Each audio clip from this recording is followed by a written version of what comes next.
আসসালামু আলাইকুম প্রিয় শিক্ষার্থীরা, আজকে নবম দশম শ্রেণীর গণিত বইয়ের 13 অধ্যায়ের 13.2 অনুশীলনীর আমরা এমসিকিউ আছে, একটা এমসিকিউ সমাধান করব। দেখো আমাদের ইজি ম্যাথ বই থেকে। তো আমরা যদি এখানে দেখি যে এখানে আমাদের বলা আছে এ বি সি ডি চারটা ক্রমিক পদ, কিসের? সমান্তর ধারা। সমান্তর ধারা যে পরপর যে পদগুলো থাকে সেই পরপর চারটা পদ দেওয়া আছে। এখন তুমি চাইলে এদের মান ধরে নিতে পারো। তুমি একটা সমান্তর ধারা বলো তো কি হবে? 2 4 6 8, আবার হতে পারে 3 6 9 12, হতেই পারে। তো আমরা ধরে নিলাম 2 4 6 8।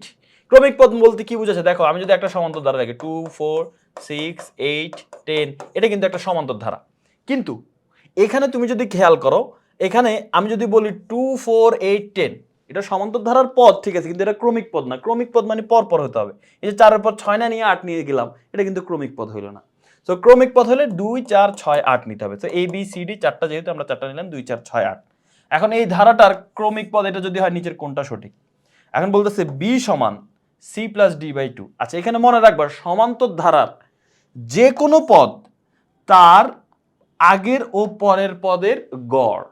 মনে করে যে বি, বি কি হবে? এ আর সি কে যোগ করে 2 দিয়ে ভাগ করে দিলে অ্যান্সার বেরিয়ে যাবে। সি মানে কি? সি মানে হচ্ছে বি আর ডি। সি এর আগে হচ্ছে বি, সি এর পরে হচ্ছে ডি। এই বি আর ডি যোগ করে 2 দিয়ে ভাগ করে দিলে হবে। বিশ্বাস না করলে দেখো, এই যে 8 মানে কি হবে? এটার আগে আর পরে যেটা আছে এই দুইটা যোগ করে 2 দিয়ে ভাগ করতে হবে সমান্তর ধারার ক্ষেত্রে। এই দেখো 6 আর 10 যোগ করলে 16, 16 কে 2 দিয়ে ভাগ করলে 8। এই দেখছো মাঝখানেটা 8।